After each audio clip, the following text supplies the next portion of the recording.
All right, here we go again, part two. And we're going to do it like the hill, like the shirt say. Not today, Satan. As I told y'all before, I'm having technical difficulties. I saw my video, I finally got a chance to put it up, and guess what? Didn't have no sound. So we're redoing the whole video. This is the series of It's Not You, It's Me. Gonna come with some Bible verses. This is just dealing with people. You know how you have people that, my biggest thing is pet peeve is, people that answer their phone, answer their text, stuff like that. So it's just a thing from biblical perspective to see people for who they are and to just, I guess just get an understanding of people. It's hard. I'm not a preacher, none of that stuff for that, but I just try to, how I'm relating with the world and, my relationship with God. I'm trying to help other people to get the same thing. So it's not me saying I know more than nobody else, but, just sort of just getting out here. Somebody probably dealing with the same stuff I deal with. And, like I say, you're welcome to comment and talk to me. Maybe we can work some of this stuff out and figure it out. Some stuff probably don't need to be answered. But when I have a problem with it, I have stuff that I'm going through. And, God leans on me to, try to get to y'all, get y'all some information. I try. So that's what I do. That's what I'm doing. Like it, don't like it. Here we go. All right. So it's not you, it's me. Like I said, I'm going through a cleansing process. I had to go to Psalm to actually find some answers and some ways to try to deal with the struggles and the things that I've been dealing with. Like I said, I had problems with the Wi-Fi, still trying to get that part together. So I ended up having to go to the library and stuff like that till I get this whole thing going here because I'm in a bad area. Just having the time and just being in the right mind when I do everything, because like I said, I don't want to be about me. I want to be, me giving out God's word towards things and helping you to grow. So that's what my thing is. The first psalm we'll go to is Psalm 7, verse 1. O Lord, my God, in thee do I put my trust. Save me from all them that persecute me and deliver me.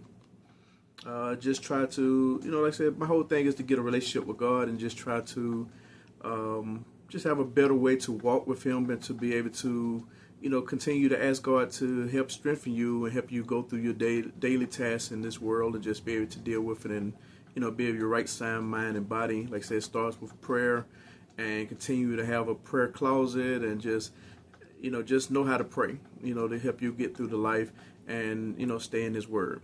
Next one is Psalm 31:6. I have hated them that regard lying vanities, but I trust in the Lord. People talk against you, have issues with you. My thing is I always feel that people think they know something about you and they just run on that and just, have their own opinion of you instead of talking to you. So, just like I say some of these verses. Next one is Psalm 34:18. O taste and see that the Lord is good. Blessed is the man that trusteth in Him. Trust God. Trust God to get you through anything. Don't depend on man. Sometimes we do that. We look for man to help us through our situations, help us stay ahead and stuff like that. So just, trust in God, continue to pray to Him, continue to fast, and just continue to, know that He's going to be there for you when nobody else is.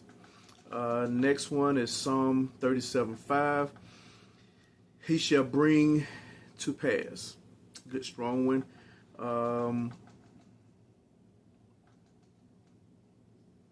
And here go a couple of verses where it goes to people that treat you a certain way due to their riches. Sometimes people that have money, they treat you a certain way because they feel you don't have as much money as I have. I can treat you how I want to. I can do you how I want to. That's why it's good to have your own business and try to save your pennies. As you make your money, just save it and build wealth. It's a lot of that stuff out here now telling you ways to build wealth.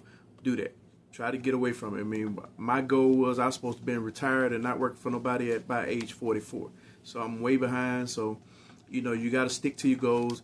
Don't let that sidetrack you. So just continue to do that so that you can be, like I said, it says best to be the lender and not the borrower. So I don't like borrowing.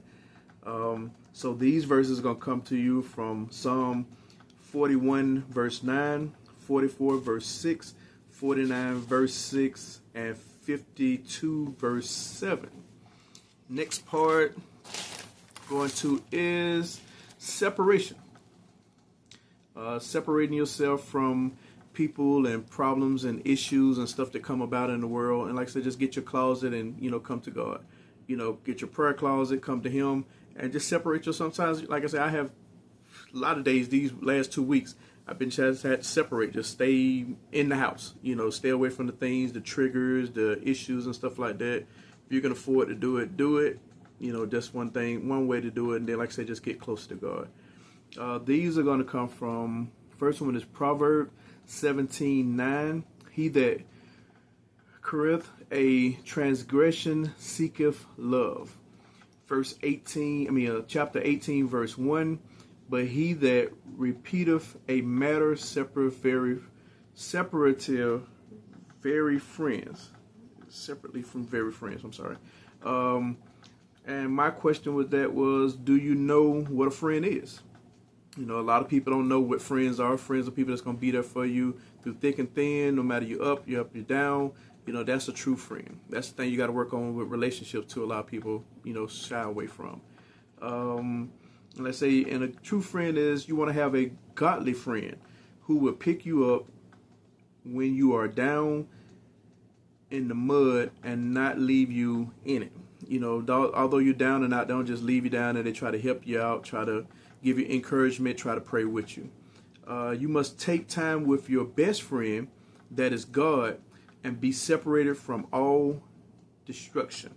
So, like I say, get your relationship with God and just get away from it. You gotta get yourself separated sometimes. If I don't answer my phone, I am cleansing. Now I see the importance of it, but some of us use it as an excuse. Sometimes you do have to not answer your phone. But like I said, it's good to be able to text somebody or return the phone call later on. Don't go 2-3 weeks without calling somebody back. If you have an issue with somebody, something like that, get it out of the way, because as long as you're mad, they don't know you're mad. As long as you got an issue with them, they don't know they have an issue. And then if you come back to them later on, they may not be there for you. The only person that's going to be there for you, guaranteed, all the time is God. So remember that. God needs you alone, whole body and mind. He needs you to be separated so that He can work with you, so He can talk to you, so that He can cleanse you. So you have to separate yourself sometimes. Next verse on that is going to be Psalm 46:10. Find your peace in stillness. Same thing. Get away. Find your place where you can just hear from God. Proverbs 3, verses 5-6. Surrender control. Trust in the Lord. 1 Peter 5:7. Cast your anxieties because He cares for you. 2 Corinthians 12:9. Rely on God's strength. His grace is sufficient. You don't need to worry about nobody else. God's grace is sufficient. He's the one that you need to worry about trying to impress and trying to look good for, not anybody else in this world. Trust in the Lord during this process. Remember, you trusted Him and prayed for it. So a lot of times you ask God for something, you have to be careful what you ask for. Like me, haven't had kids, but that's because I prayed for. I said, Lord, let me be with somebody that's going to be with me, not a baby daddy, none of that stuff. For that somebody I'm be with, I'm going to be married to. So be careful what you ask for, because He will give it to you, especially if you're doing everything in His will, and you ask Him every prayer you end with and sign off with, if it's in your will. That's it. If people are not available when processing is complete, maybe their season is over. Good one. If you can't get in contact with these people once your season is over, like I said, if they wasn't there for you, they can't wait till you to go through your cleansing process, then that's already telling you that's part of the cleansing process. Get rid of those people, get rid of those friends, stuff like that, because like I say, everybody comes in your life for a season or a reason. That person made season is probably over, or their reason has been served. Learn from that, pray on it, go to God in prayer on that person or whatever, and just say, hey God, what is this? Am I not supposed to deal with the person? If it is, if it ain't, I always ask God to remove people from my life that's not going to be purposeful in my life. So, like I said, again, be careful what you pray for. If you're ready for it, it's good. If you ain't ready for it, don't get ashamed to be sitting up here worrying yourself about it. God got a process. Everything is in His will, and everything works out to His purpose. So, don't worry about it. Don't let it bother you. Remember that God is there at the end, and all rough seasons and trials. So God is going to be there for you. Just remember that. Ecclesiastes 3:1, to everything there is a season, a time for every purpose under heaven. All relationships come to an end. That is why death exists. Make the best of all and learn from the bad. So, like I say, God sometimes just have to take people out because, like I say, that season is open. So, that's the main thing with everything. I got another one that I'll be doing after this one. But just remember to stay in prayer. You know, don't let yourself get down. Don't worry about friends or people that you're missing or don't talk to. I mean, like I say, you're in the cleansing process. Continue to walk. Continue to go towards God's goals, God's purpose.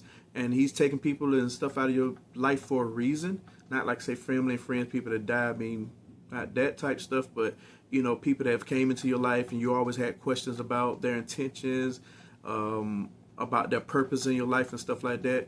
I like I say, what I've started doing since I got over 48, 50 was, you know, I come to God. I say, God, this person don't feel right. This person doesn't seem right. Lord, if this person is not meant to be in my life, you know, take them away from my life.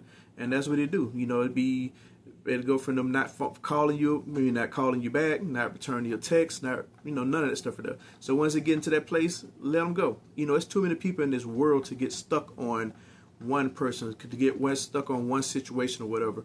And I've seen that happen in different people relationships and stuff like that. Don't do it. Why struggle to keep one person in your life when that person is probably a burden or not even a purposeful person in your life? You know, it's probably a trial, probably a tribulation. Remember, everything is a test, everything is a trial. Everybody that comes into your life ain't meant to be in your life. You know, remember that.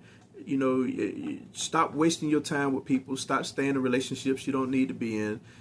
Friends, and just people you run into, just get rid of them, because most people and a lot of people that come into your life are foes. They're sent by the devil also. So, you know, when you get to that roadblock, just remember what I'm telling you right now. When you come to that roadblock, just ask God, is this person a friend? This person a foe?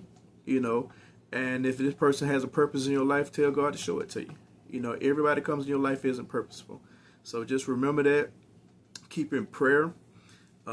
Stay vigilant to God. Continue to build your relationship with God. Continue to trust in God. And just have a better life out here. Stop trying to make yourself available for everybody. Sometimes you just got to make people need you. Stop being there for everybody else. Let them need you sometime.